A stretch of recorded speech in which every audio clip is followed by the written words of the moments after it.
L'amour conjugal comme totalité et espérance. Bibliquement, l'univers est l'œuvre créatrice de Dieu. En cela, il ressort que Dieu a créé l'homme et la femme en amour propre, intelligente et libre comme une seule chair, c'est-à-dire comme une communion et une totalité, de telle manière que c'est finalement Dieu qui s'est converti en un nous personnel. De la créature humaine, c'est donc en considérant le principe humain de la communication et de la totalité qui se réfère au couple humain que ce livre redéfinit la nature humaine sous le regard de saint Augustin.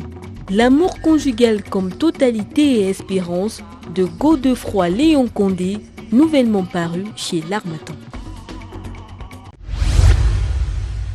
De retour sur le plateau de Voxbooks pour la deuxième partie de cette émission. On intègre actuellement la deuxième partie de l'ouvrage du Dr Guy Parfait-Songué, Vie affective et performance socio-professionnelle. Et je vous le disais, il nous a rejoint sur le plateau Jean-Bruno Tanier. Bienvenue à vous, bonsoir. Bonsoir. C'est un plaisir. Merci beaucoup, c'est gentil. Bonsoir Guy Parfait. Bonsoir JB. Je rappelle juste que vous êtes auteur de 2 livres déjà, oui, parus sur les Lions indomptables du Cameroun. Oui, le premier c'est Programmé pour échouer, oui, enquête sur la débâcle des Lions indomptables, paru en 2010. Oui. Et le tout dernier qui est tout chaud, c'est La tragédie des Lions indomptables qui est paru en juillet dernier. On en parlera dans le cadre de cette émission. Avec plaisir. Sincèrement. Alors, Guy Parfait-Songué, on intègre la deuxième partie de votre livre et ici, vous parlez de vivre une relation de couple épanouie. Alors, vous donnez quelques clés simples et pratiques, dites efficaces également, pour vivre cette relation de couple épanouie. Pour le téléspectateur qui nous regarde et qui va lire votre ouvrage, comment est-ce qu'il devrait vivre une relation épanouie? Déjà qu'il faudrait qu'il comprenne que la cohabitation entre l'homme et la femme a 3 dimensions. Il y a une dimension spirituelle, et je rappelle qu'il n'est pas religieuse nécessairement. Il y a une dimension mentale qui va avec les représentations qu'on se fait de l'autre, qu'on se fait du couple, qu'on se fait de la vie en couple. Et il y a la dimension physique qui relève des éléments de compatibilité. Donc il y a 3 niveaux de compatibilité qu'il faut connaître. Or, si vous n'avez pas la préoccupation de vous demander est-ce que nous sommes compatibles au niveau spirituel, est-ce qu'on s'entend, est-ce qu'on est capable de s'entendre au niveau mental, est-ce qu'au niveau physique il y a des compatibilités ou des incompatibilités, la réalité va vous rattraper et elle pourrait être très brutale. Il existe des incompatibilités, on peut négocier avec, mais c'est des choses qu'il faut déjà savoir d'un point de vue principiel. Donc, c'est des choses qui sont développées dans l'ouvrage. Je pense qu'on n'a pas le temps matériel d'aller plus loin là-dessus.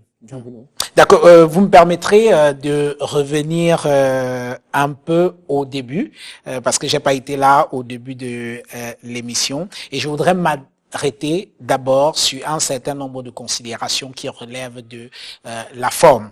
Alors, votre texte, il fait 49 pages. Alors, techniquement, j'aurais du mal à parler de livre pour des raisons qui me semblent objectives.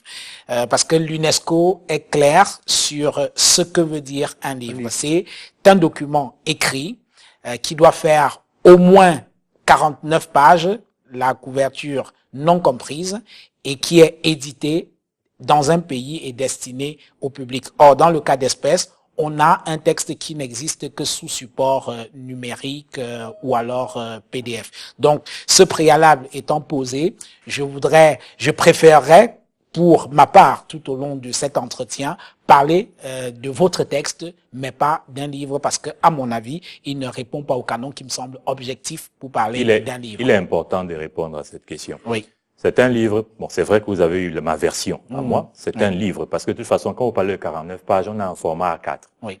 Il était publié dans le format A5, on aurait au moins 100 pages, enfin, au moins 90 pages. Ça, c'est la première chose. Deuxième chose, c'est un e-book. Les e-books existent. Troisième chose, il y a une maison d'édition, c'est le Potager Jardin d'Afrique. Il a été publié en version audio d'abord. On a la version audio qui est disponible dans mon site internet, www.guyparfaitsongué.com, et ensuite la version PDF qui a été sortie, de la même manière que la version PDF francophone, de la même manière que les versions anglaises et espagnoles qui sont en train de sortir. C'est un livre. C'est vrai que la particularité de cet ouvrage, c'est que c'est un séminaire déjà que je donnais, que j'ai essayé de mettre à la disposition du grand public parce qu'on n'a pas la possibilité technique de faire ces séminaires partout, parce qu'il a pour vocation de donner aux gens des fondations. C'est un ouvrage, c'est un e-book, c'est comme ça que ça s'appelle.